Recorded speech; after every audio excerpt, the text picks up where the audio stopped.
예, 이명박 전 대통령에 대한 구속 전 피의자 신문이 20일 모레 오전에 열립니다. 이 전 대통령은 영장 심사에 출석하지 않겠다는 입장을 밝혔는데요. 자세한 내용 알아보겠습니다. 강신업 변호사, 배종호 세안대 교수 두 분 모셨습니다. 안녕하십니까? 안녕하십니까? 안녕하십니까? 자, 이명박 전 대통령에 대한 영장이 청구가 됐고요. 이제 영장 심사를 앞두고 있는데 모레로 정해졌죠. 모레 오전 10시 반부터 시작이 되는데 이 전 대통령은 불출석 의사를 밝혔어요. 이유는 뭐라고 봐야 되는 겁니까? 일단 얘기하기로는 검찰에서 충분히 뭐 얘기를 했다. 예. 이렇게 얘기를 했거든요. 원래 이제 영장 실질심사라고 하는 것은 검찰에서 변명 얘기를 줍니다. 예. 수사라고 하는 것은 피의자를 불러서 사실은 들어보고 변명 얘기를 주는 겁니다. 예. 그런데 그것만으로는 이제 부족할 수 있기 때문에 판사가 직접 불러서 피의자를 판사가 신문하는 것을 이제 구속 전 피의자 신문이라고 그러는 겁니다. 예. 그건 변명의 기회를 주는 것이거든요. 그런데 이명박 전 대통령은 검찰에서 충분히 얘기를 했다. 예. 이렇게 지금 얘기를 하면서 출석하지 않겠다고 말했습니다. 변호사는 참석하는 거죠. 지금 일단 그렇게 얘기하고 있어요. 변호사는 가고 이제 당사자는 안 가는 상황인데 이례적인 거죠, 이렇게? 아주 이례적입니다. 예. 원래는 이 영장 실질심사를 포기한다고 그러죠. 예. 많은 사람들이 포기를 했었습니다. 예. 이 포기를 하게 되면 아예 열리질 않고요. 그냥 판사가 서류만으로 검토를 하는데 이번에 나오는 얘기는 변호사들이 참여를 하겠다 이렇게 얘기를 했거든요. 예. 근데 사실은 이거는 피의자를 신문하는 거기 때문에 그리고 검사나 변호인은 의견 진술의 기회만을 갖습니다. 예. 그리고 실제로 묻기도 판사가 피의자한테 묻거든요. 예. 그래서 변호인만 참여한 상태에서의 구속 전 피의자 신문이라고 하는 것은 의미는 없습니다. 예. 그래서 아무래도 일단 형식적으로 변호인의 얘기를 좀 들어보고 검사 얘기를 들어본 다음에 바로 종결되지 않을까. 그리고 서류로 주로 심사를 하지 않을까 이렇게 생각이 됩니다. 예. 네. 추가로 이 전 대통령을 판사가 좀 와달라 이렇게 요청할 수도 있을까요? 원래 그렇습니다. 아니요, 원래 이제 앞으로라도요, 내일이라도. 예. 그렇게 할 수는 있는데 예. 본인이 포기하는 것은 어쩔 수 없습니다. 아, 원래 이제 체포된 사람, 그렇군요. 현행범 체포라든지 이렇게 체포된 사람은 반드시 신문하도록 돼 있습니다. 예. 체포가 됐기 때문에요. 근데 지금과 같이 사전 구속영장이 이렇게 발부된 경우, 이런 경우는 본인이 포기하면 사실은 좀 어렵습니다. 예. 제가 좀 이제 첨언하자면 영장 실질 심사는 기본적으로 피의자가 참석을 해서 자신이 적극적으로 예. 해명을 하는 게 맞지 않겠습니까? 그럼에도 불구하고 이명박 전 대통령이 이 영장 실질 심사에 참석하지 않겠다는 것은 사실상 구속영장이 발부가 될 것이다. 본인이 아무리 적극적으로 소명을 해도 라는 판단 때문에 그런 것 같습니다. 실제로 이명박 전 대통령이 이제 계속해서 정치 보복이다라는 논리로 나오고 있지 않습니까? 예. 그리고 측근들도 며칠 전에 이거는 정치 검찰에 의해서 자행된 정치 보복이라고 했기 때문에 본인이 이제 결과를 이미 예감을 하고 체감을 한 것 같고요. 그렇게 되면은 결국은 나가서 이런 절차를 밟아봤자 본인의 체면만 망가지는 건 아니냐. 그리고 지난번에 이제 박근혜 전 대통령 같은 경우는 예. 적극적으로 영장 실질 심사에 참석했지만은 결국 구속영장이 발부돼서 구속 수감된 그런 경우도 있었지 않습니까? 예. 자, 변호인단이 이제 영장 심사에 참석하게 될 텐데요. 이 전 대통령의 직접 소명이 없는 상황에서 영장 심사는 어떤 순서로 진행이 될까요? 원래 아까 말씀드렸듯이 영장 예. 심사라고 하는 것은 이제 피의자가 참석한 상태에서 말이죠. 예. 판사가 주로 이제 피의자한테 직접 신문합니다. 예. 이거는 신문이 아니라 신문입니다. 신문이라고 하는 것은 캐어서 묻는다는 뜻입니다. 예. 하나하나 꼼꼼하게 물어보는 것을 말하죠. 즉 검찰에서 아무리 수사를 해가지고 올라왔다 하더라도 그것을 판사가 직접 한번 확인해 보겠다는 겁니다. 그런데 이 피의자가 직접 참여하지 않으면 그 직접 캐어 묻는 것이 어렵겠죠. 예. 그러면 이제 기본적으로 검사의 진술을 들어보고요. 거기에 대한 변호인의 진술을 들어보는 것으로 그렇게 이제 진행이 될 것으로 보입니다. 예. 그런 다음에 이제 아무래도 본인이 참가했을 때보다는 시간은 짧아질 것이고요. 그런 다음에 서류를 가지고 드러난 그리고 지금 들었던 변호인한테 또 변호인도 이제 의견서를 낼 겁니다. 예. 그런 걸 가지고 판단을 할 것으로 보입니다. 예. 변호인단은 어떤 전략을 짤까요? 그래서 변호인단에서는 기본적으로 이 네. 지금 5가지 혐의 아닙니까? 네. 이 혐의에 대해서 그 사안의 중대성이라고 하는 측면, 즉 혐의라고 하는 측면이 있죠. 혐의가 한 20가지 되지 않습니까? 예, 이제 크게 보면 5가지입니다. 예. 이제 특가법상의 뇌물, 예. 국고손실, 조세포탈이 있고요. 특경법상의 횡령이 있고요. 그다음에 대통령 기록물 관리법 위반이 있고요. 그다음에 직권남용과 권리행사 방해가 있습니다. 예. 이 죄로 보면요. 예. 이거에 대해서 공소시효가 지났다는 점이라든지 이런 것들을 얘기할 겁니다. 예. 그러니까 법리적인 점도 많이 얘기할 것으로 보이거든요. 지금 나오는 얘기를 보면 2007년 12월에 있었던 일이 많습니다. 그렇기 때문에 뇌물로 봐도 그 당시는 공소시효가 10년이었거든요. 예. 그다음 정치자금법으로 보면 2007년 12월 이전에는 5년, 그 이후에는 7년이거든요. 예. 그런 점을 얘기하면서 이미 어차피 처벌이 불가능한데 구속이 왜 필요하냐 이런 정도도 얘기할 것으로 보여지고요. 예. 또 하나는 이제 이명박 전 대통령의 책임이 아니다. 이런 얘기. 그러니까 다스와 관련해서도 다스는 이명박 전 대통령하고 분리를 시키면서 그래서 이명박 전 대통령에게 책임을 묻기 어렵다. 이런 정도의 전략으로 나올 것으로 보입니다. 자, 이 전 대통령에 대한 혐의가 상당한 만큼 영장심사도 상당히 오래 걸릴 걸로 예상이 됐었는데 직접 본인이 참석하지 않는다면 이제 변호사가 이제 참석을 합니다만 네네. 시간도 좀 짧아지지 않을까요? 그건 이제 일반적으로 그렇게 안 보고요. 예. 지금 이제 변호사님도 말씀하셨지만은 본인은 참석을 안 하지만은 변호인단이 대리해서 참석해서 아주 꼼꼼하게 모든 쟁점에 대해서 법리 다툼을 할 것이기 때문에 시간이 굉장히 많이 걸릴 것으로 보이고요. 지난번에 이제 박근혜 전 대통령 같은 경우에 전체 영장이 91쪽이었는데 지금 이제 이명박 전 대통령 같은 경우는 207쪽이니까 2배가 더 많지 않습니까? 예. 그래서 시간도 상당히 더 소요될 것으로 보이고요. 당시에는 실질 영장 심사에 박근혜 전 대통령 같은 경우에 8시간이 넘게 걸렸단 말이에요. 예. 그래서 다음 날 새벽 3시에 끝났는데 지금 이제 일반적으로는 22일 날 오전 10시 반에 예. 시작을 하면은 아무리 빨라야 그날 자정쯤 아니면은 다음 날 새벽까지는 최종 결론이 날 것이다. 이렇게 지금 전망이 되고 3시를 있습니다. 넘을 수도 있겠군요. 근데 그럴 가능성도 배제할 그렇군요. 수 없을 것 같습니다. 자, 이명박 전 대통령의 영장 심사를 담당하게 될 영장 전담 판사 네. 박범석 부장판사. 네. 올해 처음으로 영장 전담 판사를 맡게 됐다면서요? 그렇습니다. 예, 어떤 분입니까? 올해 2월부터 이제 영장 전담 판사를 맡았는데 예. 작년까지는 형사 단독 판사를 서울중앙지방법원에서 했고요. 예. 그다음 그 전에 2년 동안은 인천지방법원에서 부장 판사를 했습니다. 지금 뭐 서울대학교 법대를 졸업했고요. 예. 연수원 26기입니다. 그리고 만으로 45세고요. 예. 지금 영장 전담 판사 3사람 중에서는 가장 기수가 높습니다. 예. 그리고 아주 신중하고 꼼꼼하다 이렇게 정평이 나 있고요. 뭐 기록을 꼼꼼히 보는 것으로 다른 예. 것보다도 원래 판사는 기록을 꼼꼼히 보는 게 가장 하나의 그 중요한 점인데 예. 그렇게 얘기가 됩니다. 그리고 원리 원칙주의자이고 또 하나 좀 눈에 띄는 것은 그 판사들 사이에서 신망이 높다 이런 예. 평가가 나옵니다. 이건 굉장히 좋은 평가거든요. 그래서 아무래도 이번에 이제 물론 영장전담 판사를 맡은 지는 그렇게 오래되지 않았습니다만은 이 사건에서도 아주 꼼꼼하게 원리 원칙에 입각해서 판단을 할 것으로 보입니다. 예. 전적으로 혼자 판단합니까? 그렇습니다. 최종적인 결론도 네. 혼자 내립니까? 영장전담 판사는 혼자 판단하는 것입니다. 그렇군요. 자, 보통 영장 발부 어떤 기준에 따라서 하게 되어 있습니까? 영장 발부는 가장 중요한 건 두 가지입니다. 예. 하나는 혐의의 중대성, 그러니까 사안의 중대성이라고 말을 하죠. 예. 그리고 증거 인멸의 우려. 이게 두 개가 가장 큰 겁니다. 나머지 이제 부수적으로 따라가는 것이죠. 근데 뭐 여러 번 얘기 나오는 것처럼 지금 이제 얘기하는 것이 혐의가 상당히 많고 예. 그리고 혐의가 중합니다. 여기서 이제 뇌물죄 같은 것이 중요한 것이거든요. 사실은. 그 다음에 또 하나는 이제 증거 인멸의 우려를 보게 되는데요. 혐의를 부인하고 있습니다. 예. 혐의를 부인하면 기본적으로 증거 인멸의 우려가 있다고 보게 됩니다. 그리고 이제 일반인 같으면 도주 우려가 있다고도 보거든요. 물론 전직 대통령이기 때문에 뭐 도주 우려까지 그렇게 보지는 않겠습니다만은 가장 중요한 혐의의 중대성과 그리고 증거 인멸의 우려가 있기 때문에 재판부에서도 이 사안은 아주 좀 영장을 발부해야 되는 사안이 아닌가 이런 생각을 가지고 꼼꼼하게 살펴볼 겁니다. 예. 자, 이명박 전 대통령 구속영장 청구와 관련해서 오늘 국회에서 여야 의원들의 공방이 벌어졌는데요. 잠깐 들어보시겠습니다. 다 죽은 권력이죠. 전직 대통령들. 다 죽은 이 사자를 지금 사냥개들이 지금 물어뜯고 있는 거예요. 증거인멸이나 도주 우려가 저는 전직 대통령의 경우 없다고 보는데 전직 대통령들이 도주를 하려면 벌써 다 도주를 했겠죠. 도주 안 하고 있지 않습니까? 그런데 굳이 영장을 쳐서 감옥에 집어넣어야 되는지 저는 그것이 다 안타까운 거죠. 전직 대통령이라고 그래가지고 헌법이나 법률에 성역이 있겠습니까? 전직 대통령이라고 불구속하라는 이 주장이야말로 저는 선동이라고 생각합니다. 이 땅에서 정의를 찾지 말라고 요구하는 것과 다를 바 없다고 생각합니다. 여야의 주장이 상당히 이제 엇갈리는 대목인데요. 어떻게 봐야 되는 겁니까? 기본적으로 여야, 이제 특히 민주당과 자유한국당이 예. 정면으로 대립하고 있지 않습니까? 예.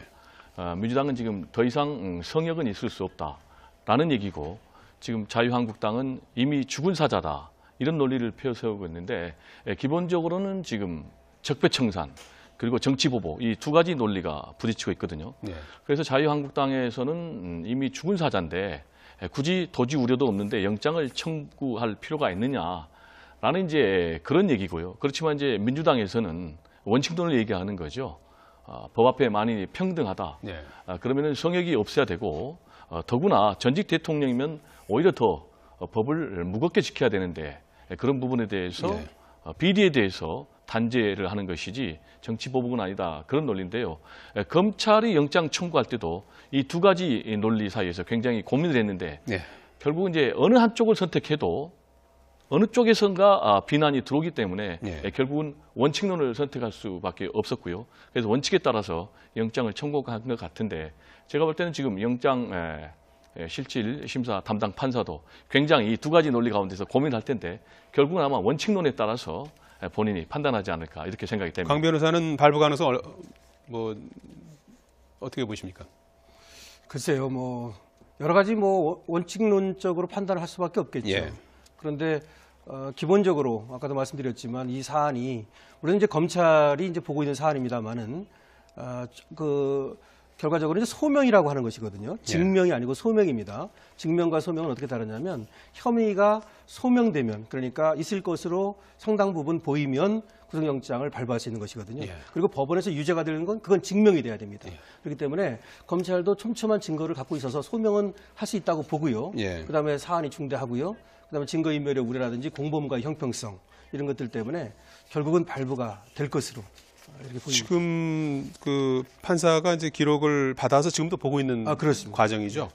어떻게 됩니까? 그 20일 당일날 그 영장 심사에 이 전 대통령이 불출석하게 되면 어디에서 대기하게 되는 겁니까? 박근혜 전 대통령 같은 경우에는 이제 출석을 해서 서울중앙지검에서 이제 대기를 하지 않았습니까? 네. 저녁에 늦게까지 이제 조사를 실질 신문을 받고 저녁부터 이제 밤에 다음날 새벽까지 대기를 했었는데 이번에는 어떻게 될까요? 네, 구속전 피의자 신문을 하게 되면 예. 기본적으로 판사가 구인을 위한 영장을 발부하게 돼 있습니다. 그래서 이제 검사로 하여금 그 신문 장소에 인치하도록 하는 겁니다. 네. 그래서 법원에 가기 전에 원래는 서울중앙지검으로 이제 나와야 됩니다. 참석할 것 같으면 서울중앙지검에 나와서 이제 법원으로 갔다가 법원에서 이제 신문 절차가 끝나면 다시 구치소로 가든지 아니면 검찰에 가서 대기를 하게 됩니다. 근데 이번에는 이명박 전 대통령이 나오지 않으면 시간이 굉장히 길단 말이죠. 그렇기 때문에 두 가지 중에 하나입니다. 하나는 이명박 전 대통령을 자택에서 그대로 있도록 이렇게 이제 하고요. 그리고 나서 만약에 구속영장이 발부되면 그 구속영장을 가지고 가서 그 자택에 가서 집행을 하는 그래서 이제 구치소로 가게 되는 이런 것이 있을 수 있고요. 네. 아니면 뭐 시간이 길다 하더라도 일단 검찰에 나오게 해서 서울중앙지검이죠. 중앙지검에서 대기하도록 하는 네. 그 두 가지 방법 중에 하나일 것으로 생각됩니다. 그 결정은 언제쯤 나오게 될까요? 그거는 이제 구인을 위한 영장을 발부한다고 말씀드렸지 않습니까? 네. 거기에 이제 인치 장소를 어디로 할 것인지 네. 이것이 나와야 되는데요. 아직은 지금 뭐 조만간 나올 것으로 생각이 드네요. 예. 지금 그 검찰 조사 이후에도 계속해서 여러 그 경로로 관련된 그 얘기들이 계속 나오고 있는데 다스에서 조성된 300억 원대 횡령 의심 자금 가운데 네네. 상당액이 이명박 전 대통령의 정치 자금으로 사용된 것으로 조사됐다 이런 이제 보도도 있었어요. 이 부분은 네. 어떻게 봐야 되는 겁니까? 지금 이제 기본적으로 다스에서 350억 원 예. 정도를 횡령을 해서 그 부분이 이제 돈 세탁 과정을 거쳐서 이명박 전 대통령의 주로 정치 자금으로 쓰여졌다라는 것이 이제 검찰 조사 결과 나온 얘기인데요. 예. 그럼 이제 이 돈을 가지고 세 번의 선거를 치렀다는 거예요. 예. 첫 번째로 국회의원 선거, 그리고 서울시장 선거, 그리고 마지막으로 대통령 선거 할 때 이 돈을 썼고요. 그리고 이제 그 과정에서 동료 국회의원 관리라든지 또 뭐 언론인들 관리하는데 이 돈을 썼다고 그러고요. 또 그리고 이제 차명 재산을 관리하는데 또 이 돈을 썼다고 합니다. 그래서 이 부분에 대해서는 결국 이제 검찰 조사를 통해서 밝혀졌고 법정에서 진실이 밝혀질 텐데 저는 이제 영장 청구는 변호사님 말씀처럼 굉장히 영장이 발부될 가능성이 매우 높다고 보는데 크게 세 가지인데 네. 기본적으로 사안의 중대성을 보는데 지금 횡령 금액이 350억이고 뇌물이 115억으로 나왔고 그래서 매우 막중하지 않습니까? 그다음에 두 번째로 이제 범죄의 소명인데 대부분 검찰이 증언 그리고 진술 또 증거를 통해서 이미 상당 부분 소명이 됐고요.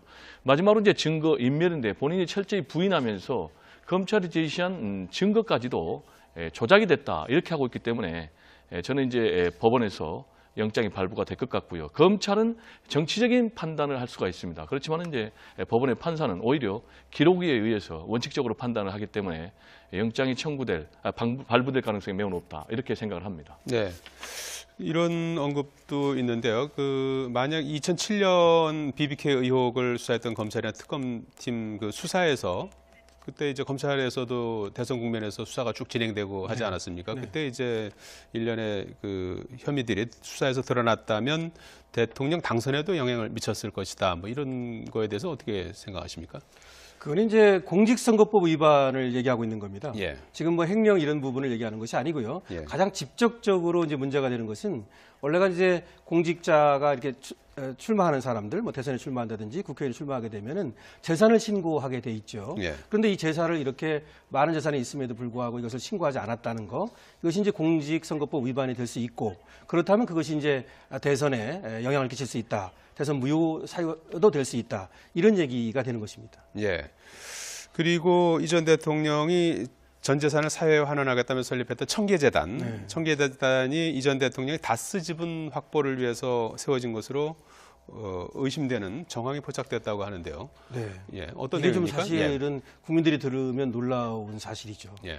원래가 이제 청계재단이 2009년에 설립이 되는데요. 예. 그 당시에 이제 청계재단이 2009년에 설립이 됩니다. 예. 김재정 씨라고 하는 사람이 이제 사망하고 나서 청계재단을 설립을 하는 것인데 그것이 사실은 이 다스를 갖다가 이명박 전 대통령이 지배하기 위한 하나의 방법이 아니었느냐 이런 얘기가 되고 있는 겁니다. 예. 그래서 다스의 지분을 5%를 청계재단 앞으로 이렇게 넘겼거든요. 예. 그래서 결국 청계재단을 지배하면서 이 청계재단을 통해서 다스를 지배하려 했다 이런 얘기가 나오고 있는 것입니다. 예. 그래서 조금 좀 확인이 돼야 되는 예, 확인이 좀 대목이죠? 되는 예. 사안인데 예. 검찰에서는 일단 그렇게 얘기를 하고 있는 것으로 보여요. 예. 그러니까 다스는 검찰에서는 100%가 이명박 전 대통령의 것이다라고 얘기를 예. 합니다. 예. 그러면서 처음에 설립을 할 때도 이명박 전 대통령의 돈으로 설립을 했고 예. 그다음에 이제 도곡동 땅을 팔아서 그걸로 증자를 하거든요. 뭐 그렇게 해서 완전히 이명박 전 대통령의 것이다라고 얘기를 하면서 예. 나중에 이제 그 다스를 이상은 씨하고 김재정 씨 앞으로 있었지 않습니까? 지분이 예. 그거를 이제 자신에게 가져오기 위해서 청계재단을 설립했다 이런 얘기가 나오는 것이고 예. 또 물납했다 이런 얘기 있지 않습니까? 예. 그런 것도 이제 결국은 물납을 통해서 김재정 씨의 그 처인 상속됐지 않습니까? 예. 권영미 씨한테 그런 과정 속에서 예. 결국은 지배력을 확보하려 했다 이런 예. 얘기가 나오고 있습니다. 검찰에서 이제 확인된 내용이고 그렇습니다. 물론 이제 법원에서 이제 계속해서 다투게 될 그렇습니다. 쟁점 중에 네, 검찰에서 하나죠. 얘기하는 겁니다. 그렇죠. 자, 오늘 청와대가 대통령 개헌안을 이제 오늘부터 내용을 조금씩 이제 공개하기 시작했는데요. 우선 새 헌법 전문에는 어떤 부분이 추가된 걸 좀 눈여겨봐야 되는 겁니까? 역시 이제 헌법의 전문이라면은 그 성격이 예. 헌법의 정신, 예. 가치를 담는 건데 그게 역사성이 이제 반드시 담겨야 되는데 지금까지의 헌법은 이제 3.1운동 그리고 4.19 두 가지의 역사적 사건이 담겼는데 여기에 5.18 광주 민주항쟁 그리고 부마 민주항쟁, 60대 항쟁 이 세 가지의 민주화 운동을 반드시 담겠다라는 거예요. 그럼 네. 이제 이걸 담는다는 게 무슨 의미가 있냐면은 단순히 역사적인 사건을 업데이트하는 것이 아니고 국민의 저항권을 인정하고 국민의 저항을 통해서 민주적으로 이 나라를 지켜왔던 그런 민주적인 이념을 승계하겠다는 그런 의지가 굉장히 강하게 담겨 있고요. 예. 그리고 또 여기에 이제 지방자치 그리고 자치분권, 지역 균형도 들어가 있고 또 환경권도 들어가 있는 것이 헌법 전문의 큰 달라진 특징이라고 말씀드릴 수가 있겠습니다. 예. 강 변호사님 어떻게 전문에 이제 포함된 새로운 내용들 또 삭제된 내용 어떻게 보셨습니까? 근데 전문은 이제 그 자꾸는 그대로 놔둔 상태에서요. 예. 추가만 하기로 했습니다. 아, 예. 추가하는 것이 지금 얘기한 것처럼 부마 항쟁이라든가 예. 5.18 민주 항쟁이라든가 60 항쟁 이런 것들을 이제 추가하겠다는 얘기고요. 예. 그래서 결국 지금까지 이르는 어떤 민주화 과정이라든가 역사적 정통성 이런 것들을 이제 좀 강화하겠다 이런 얘기가 되겠습니다. 예. 여기 이제 이제 촛불 혁명이 빠졌지 않습니까? 예, 예. 그럼 이제 시청자들 그럼 왜 촛불혁명이 빠졌냐? 예. 연인원 1,700만 명이나 참석을 했는데 이 부분과 관련해서 현재 이거는 진행 중인 사건이기 때문에 아직 역사적으로 결론이 내리지 않아서 이번에는 담지 않았다고 합니다. 예. 오늘 나온 내용 중에 또 지금 논란이 되고 있는 것 가운데 하나가 검사의 영장 청구권 조항. 네. 이건 이제 전문에 들어있는 내용은 아니죠. 네, 헌법에 들어있는 내용 중에서 이게 삭제된 내용이 이제 검찰 경찰 입장에서는 이제 미묘한 그런 내용 아니겠습니까? 그렇습니다. 예. 원래 이제 헌법에다가 예. 검사 영장 청구권을 적시를 했던 겁니다. 예. 그러니까 헌법을 바꿔야만 검사 영장 청구권을 바꿀 수 있도록 이렇게 했던 건데 그것을 이제 헌법에서는 삭제를 하겠다는 겁니다. 예. 그래서 헌법에서 빼게 되면 결국 법률 사항이 되죠. 예. 그렇게 되면 나중에 법률로서 이 검경 간의 영장 청구권을 조정할 수 있는 그런 어떤 가능성을 남겨두겠다 이런 얘기가 되겠는데요. 예. 물론 헌법에서 뺀다 하더라도 검사 영장 청구권은 형사소송법에 의해서 그대로 유효하죠. 예. 그래도 뭐 앞으로 이제 검찰 법을 입장에서- 바꾸면 예. 이제 헌법이 아니라 법을 바꾸면 예. 이제 경찰도 영장 청구권을 가질 수 있는 이런 가능성이 열리게 되는 것이죠. 예. 오늘부터 해서 내일 모레 계속해서 네, 사흘 동안. 예, 내용이 공개가 되는데 앞으로 네. 이제 어떤 내용들이 또 추가로 공개가 될 예정입니까? 지금 이제 오늘 발표된 것 중에 중요한 것이 예. 직접 민주주의 요소를 강조했다는 그런 부분이 있어요. 예. 그게 이제 뭐냐면 이제 국회의원들을 직접 국민들이 소환해서 처벌할 수 있도록 심판할 수 있도록 예. 그런 이제 직접 민주주의를 이번에 가미를 예. 하고요. 또 하나는 국민 발안제라고 그래서 국민이 직접 법안을 발의하는 이제 그런 과정을 넣겠다는 거 아니겠습니까? 예, 예. 그 배경이 된 게 세월호 관련해서 국민들이 600만 명이나 청원했지만 결국 이제 그게 예. 발의 자체가 안 됐기 때문에 예. 그런 부분을 하겠다는 것이고 앞으로 이제 자치분권 문제라든지 예. 그리고 권력구조 개편이 굉장히 중요한 부분 아니겠습니까? 예. 그 그래서 내용도 권력구조 이제 나올 개편은 예정이죠? 네, 오늘은 발표를 안 했지만은 예. 이미 지금 준비된 초안에는 4년 연임의 대통령제로 가겠다라는 것이 예. 현 정부의 입장입니다. 여야의 그 대통령 개헌안 발의에 대한 여야의 반응을 잠깐 들어보시겠습니다. 자유한국당은 국민들 눈살만 찌푸리게 만들 말폭탄으로 국민개헌 열차 탈선에만 목을 맬 것이 아니라 국민개헌 열차가 하루속히 국민들에게 도착할 수 있도록 협상에 적극 임해야 할 것입니다. 개헌은 국회에서 여야 합의로 하는 것. 개헌 투표 만약 하자고 하면 본회의장 우리는 들어가지 않습니다. 들어가는 사람은 제명 처리합니다. 국회를 무시한 재앙적 대통령의 오만이라고 생각이 되고 국민이 만들어준 국회의 협치 구도를 파괴하는 행위로서 자, 개헌을 하게 된다면 이제 앞으로 절차는 어떻게 되는 겁니까? 결국은 뭐 26일 날 예. 문재인 대통령은 발의를 하겠다라고 얘기를 했죠. 예. 그렇게 되면은 공고일을 포함해서요. 예. 공고를 20일 동안 하도록 돼 있습니다. 예. 그런 다음에 60일 이내에 국회 의결을 거치게 됩니다. 공고일을 포함해서 60일입니다.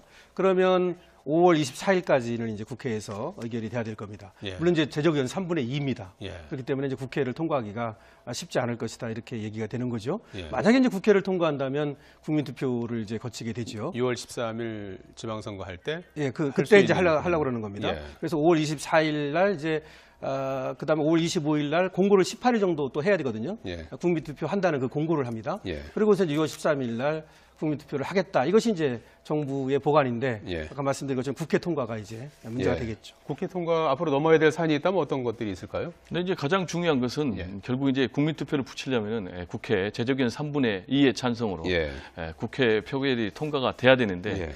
지금 방금 보셨지만 홍준표 대표는 아예 본회의 표결장에는 참석하지 않겠다 그런 입장인데 예. 가장 중요한 것은 지금 개헌의 시기 그리고 권력구조 개편 문제인데 개헌의 시기 관련해서는 이미 여야 모든 대선 후보들이 지난 대선 과정에서 이번 지방선거 때 동시 개헌 국민투표를 하겠다라고 약속을 했거든요. 예. 그래서 제가 볼 때는 국민과 이 약속을 지켜야 되고 두 번째로는 이때 안 하면은 현실적으로 개헌을 하기가 어렵습니다. 네. 그러면은 100번 양보하더라도 6월 13일 이전에는 여야가 개헌안에 합의를 해야 됩니다. 예. 그래야만이 현실적으로 6월 13일 날 못한다 하더라도 예. 그러면은 확실하게 개헌할 수 있는 그런 부분의 장치가 마련이 되기 때문에 제가 볼 때는 여야가 당리 당략을 떠나서 국가의 100년 대계를 생각해서 반드시 개헌안을 만들어내야 된다고 생각을 합니다. 예, 알겠습니다. 예, 지금까지 강신업 변호사, 배종호 세안대 교수였습니다. 두 분 고맙습니다. 네, 고맙습니다. 감사합니다. 예, 이명박 전 대통령에 대한 구속 전 피의자 신문이 22일 모레 오전에 열립니다. 이 전 대통령은 영장 심사에 출석하지 않겠다는 입장을 밝혔는데요. 자세한 내용 알아보겠습니다. 강신업 변호사, 배종호 세안대 교수 두 분 모셨습니다. 안녕하십니까? 안녕하십니까? 안녕하십니까? 자, 이명박 전 대통령에 대한 영장이 청구가 됐고요. 이제 영장 심사를 앞두고 있는데 모레로 정해졌죠. 모레 오전 10시 반부터 시작이 되는데 이 전 대통령은 불출석 의사를 밝혔어요. 이유는 뭐라고 봐야 되는 겁니까? 일단 얘기하기로는 검찰에서 충분히 뭐 얘기를 했다. 네. 이렇게 얘기를 했거든요. 원래 이제 영장 실질심사라고 하는 것은 검찰에서 변명 얘기를 줍니다. 네. 수사라고 하는 것은 피의자를 불러서 사실은 들어보고 변명 얘기를 주는 겁니다. 예. 그런데 그것만으로는 이제 부족할 수 있기 때문에 판사가 직접 불러서 피의자를 판사가 신문하는 것을 이제 구속 전 피의자 신문이라고 그러는 겁니다. 예. 그건 변명의 기회를 주는 것이거든요. 그런데 이명박 전 대통령은 검찰에서 충분히 얘기를 했다. 예. 이렇게 지금 얘기를 하면서 출석하지 않겠다고 말했습니다. 변호사는 참석하는 거죠. 지금 일단 그렇게 얘기하고 있어요. 변호사는 가고 이제 당사자는 안 가는 상황인데 이례적인 거죠, 이렇게? 아주 이례적입니다. 예. 원래는 이 영장 실질심사를 포기한다고 그러죠. 예. 많은 사람들이 포기를 했었습니다. 예. 이 포기를 하게 되면 아예 열리질 않고요. 그냥 판사가 서류만으로 검토를 하는데 이번에 나오는 얘기는 변호사들이 참여를 하겠다 이렇게 얘기를 했거든요. 예. 근데 사실은 이거는 피의자를 신문하는 거기 때문에 그리고 검사나 변호인은 의견 진술의 기회만을 갖습니다. 예. 그리고 실제로 묻기도 판사가 피의자한테 묻거든요. 예. 그래서 변호인만 참여한 상태에서의 구속 전 피의자 신문이라고 하는 것은 의미는 없습니다. 예. 그래서 아무래도 일단 형식적으로 변호인의 얘기를 좀 들어보고 검사 얘기를 들어본 다음에 바로 종결되지 않을까. 그리고 서류로 주로 심사를 하지 않을까 이렇게 생각이 됩니다. 예. 네. 추가로 이 전 대통령을 판사가 좀 시간이 굉장히 많이 걸릴 것으로 보이고요. 지난번에 이제 박근혜 전 대통령 같은 경우에 전체 영장이 91쪽이었는데 지금 이제 이명박 전 대통령 같은 경우는 207쪽이니까 2배가 더 많지 않습니까? 예. 그래서 시간도 상당히 더 소요될 것으로 보이고요. 당시에는 실질 영장 심사에 박근혜 전 대통령 같은 경우에 8시간이 넘게 걸렸단 말이에요. 예. 그래서 다음 날 새벽 3시에 끝났는데 지금 이제 일반적으로는 22일 날 오전 10시 반에 예. 시작을 하면은 아무리 빨라야 그날 자정쯤 아니면은 다음 날 새벽까지는 최종 결론이 날 것이다. 이렇게 지금 전망이 되고 3시를 있습니다. 넘을 수도 있겠군요. 네, 그럴 가능성도 배제할 수 없을 것 같습니다. 자, 이명박 전 대통령의 영장 심사를 담당하게 될 영장 전담 판사 네. 예, 박범석 부장판사. 네. 올해 처음으로 영장 전담 판사를 맡게 됐다면서요? 그렇습니다. 예, 어떤 분입니까? 올해 2월부터 이제 영장 전담 판사를 맡았는데 예. 작년까지는 형사 단독 판사를 서울중앙지방법원에서 했고요. 예. 그다음 그 전에 2년 동안은 인천지방법원에서 부장 판사를 했습니다. 지금 뭐 서울대학교 법대를 졸업했고요. 예. 연수원 26기입니다. 그리고 만으로 45세고요. 예. 지금 영장 전담 판사 3사람 중에서는 가장 기수가 높습니다. 예. 그리고 아주 신중하고 꼼꼼하다 이렇게 정평이 나 있고요. 뭐 기록을 꼼꼼히 보는 것으로 다른 것보다도 원래 판사는 기록을 꼼꼼히 보는 게 가장 하나의 그 중요한 점인데 예. 그렇게 얘기가 됩니다. 그리고 원리 원칙주의자이고 또 하나 좀 눈에 띄는 것은 그 판사들 사이에서 신망이 높다 이런 예. 평가가 나옵니다. 이건 굉장히 좋은 평가거든요. 그래서 아무래도 이번에 이제 물론 영장전담 판사를 맡은 지는 그렇게 오래되지 않았습니다만은 이 사건에서도 아주 꼼꼼하게 원리 원칙에 입각해서 판단을 할 것으로 보입니다. 예. 전적으로 혼자 판단합니까? 그렇습니다. 최종적인 결론도 예. 혼자 내립니까? 영장전담 판사는 혼자 판단하는 것입니다. 그렇군요.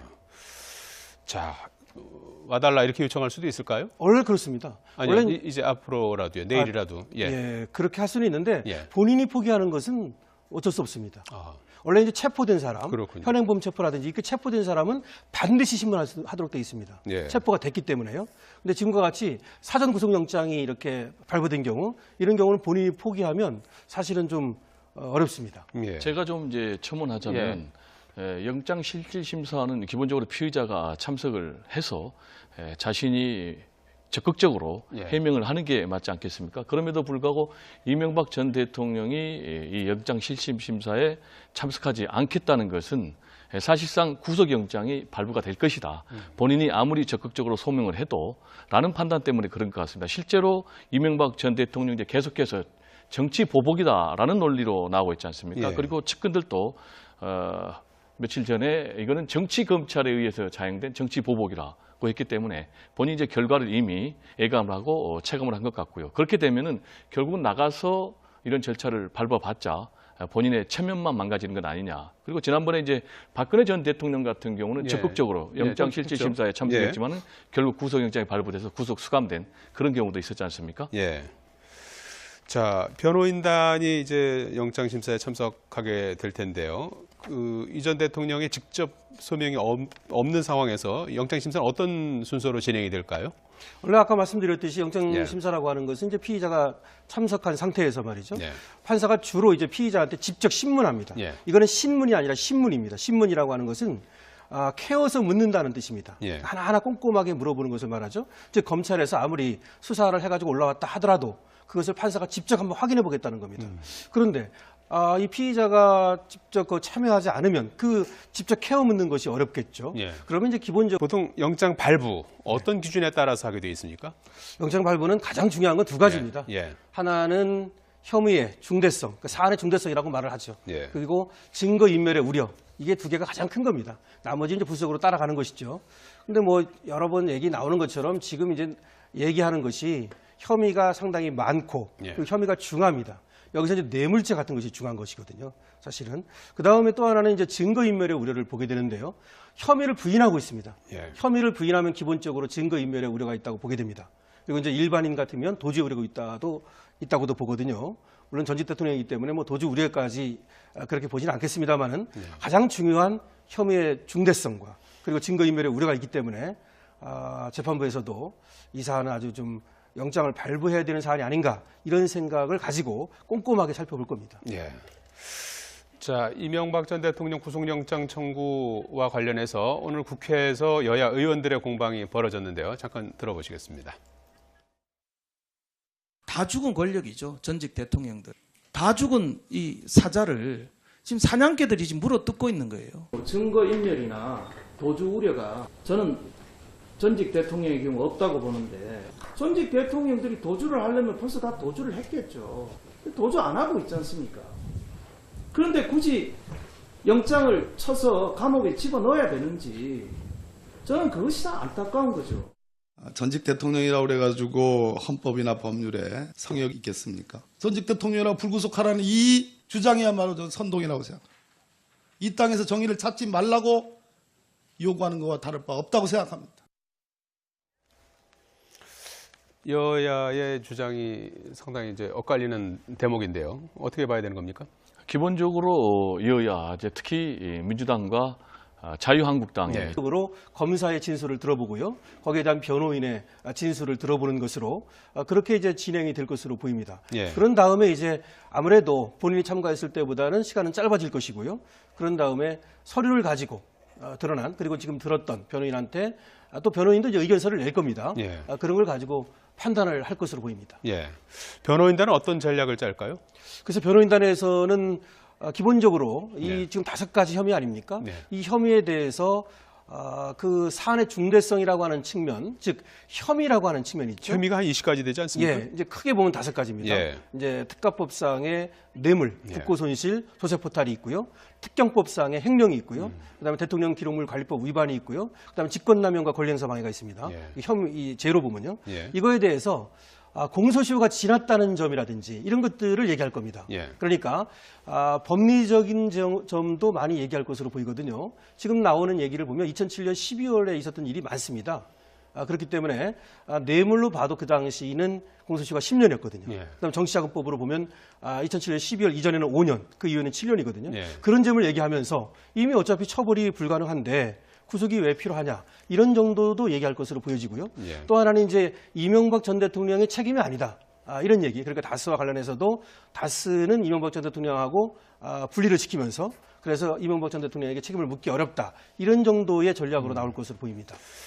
자, 이 전 대통령에 대한 혐의가 상당한 만큼 영장심사도 상당히 오래 걸릴 걸로 예상이 됐었는데 직접 본인이 참석하지 않는다면 이제 변호사가 이제 참석을 합니다만 네네. 시간도 좀 짧아지지 않을까요?